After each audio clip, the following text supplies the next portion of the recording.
Bonjour et bienvenue, je suis Arnaud, le créateur de Wa.net, et dans cette vidéo, je vais vous faire la démonstration de la personnalisation de ce modèle de carte de vœux d'entreprise qui s'appelle Un autre monde à inventer en 4 ou 5 minutes. Alors comme pour tous les modèles personnalisables présents au catalogue, je vous propose une mise en page prédéfinie avec des éléments fictifs déjà intégrés dans la carte et qu'il suffit donc d'éditer ou de remplacer. On va tout de suite commencer par le logo, je clique sur l'image fictive qui le symbolise, puis sur l'icône poubelle pour la supprimer. Et puis je vais remonter dans la barre d'action d'ajout d'éléments, cliquer sur le bouton Ajout logo pour parcourir mon disque dur et sélectionner le logo que je désire intégrer. Je vais prendre celui-ci. Il apparaît automatiquement au centre de l'e-card, je le récupère et je le positionne sur le sticker blanc qui favorise son intégration. On s'aperçoit tout de suite que le logo est au-dessus de la punaise, il va donc falloir le faire passer en dessous. Pour ça c'est très simple, il suffit de cliquer dans la petite palette d'outils qui lui est associée sur le bouton Placer en dessous autant de fois que nécessaire. Mon logo est désormais en dessous de ma punaise. Je vais maintenant lui affecter une rotation identique à celle du sticker. Et enfin, je vais le redimensionner de façon à avoir des marges blanches équivalentes tout autour.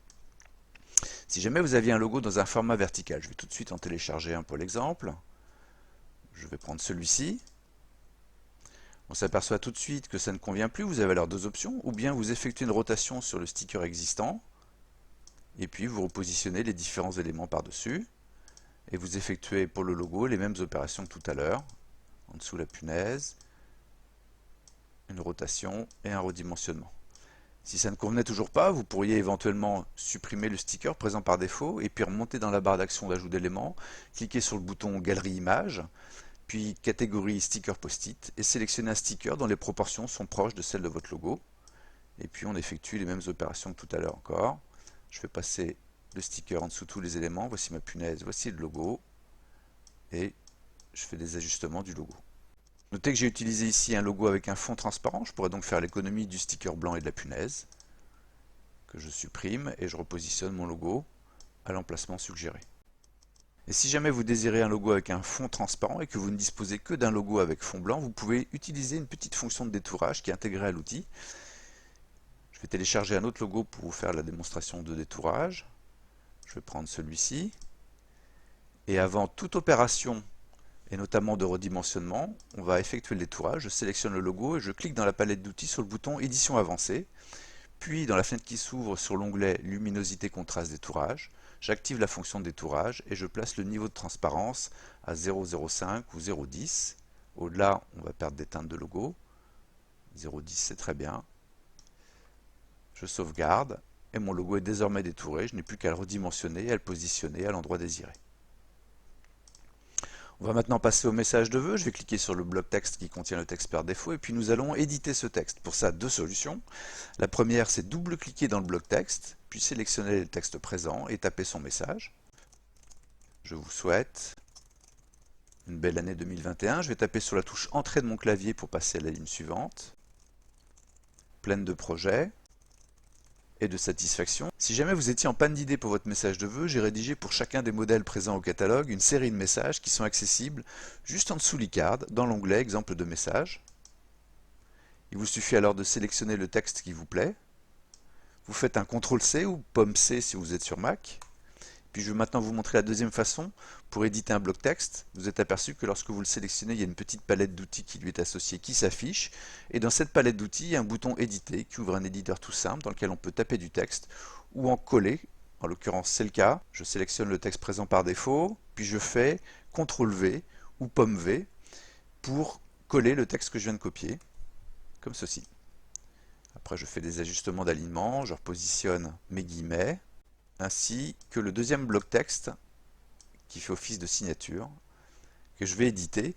En fait, je vais le supprimer pour vous montrer comment on ajoute un bloc texte.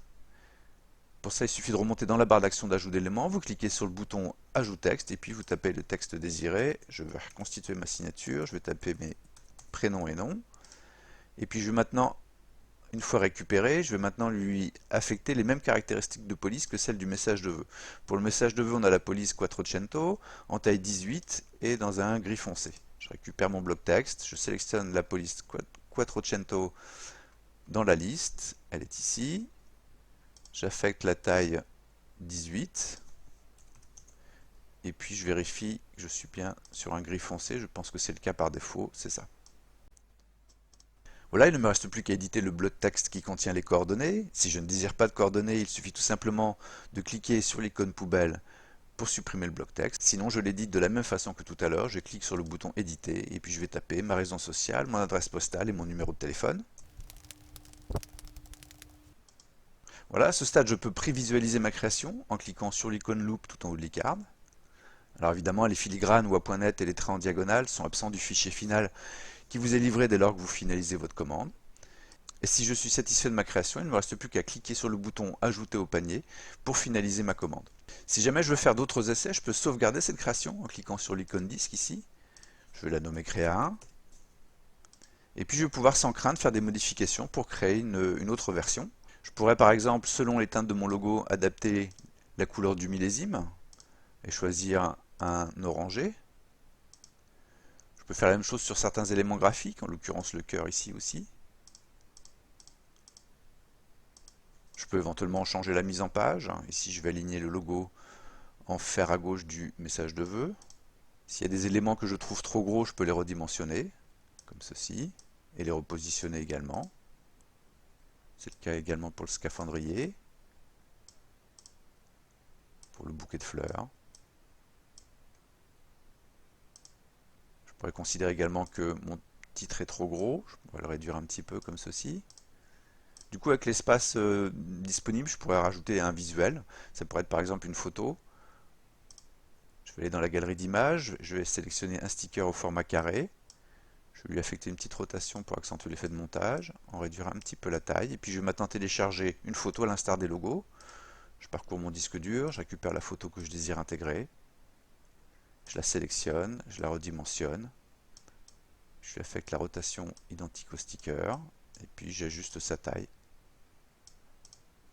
Voilà, je pourrais en rester là, je pourrais même éventuellement rajouter une image de fixation.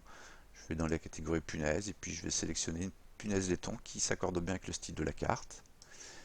Voilà, puis je vais sauvegarder ma deuxième création, je vais la nommer Créa 2. Et je peux désormais naviguer dans mes différentes créations en cliquant sur l'icône Charger une création. Je rappelle ma première créa. Voici la deuxième.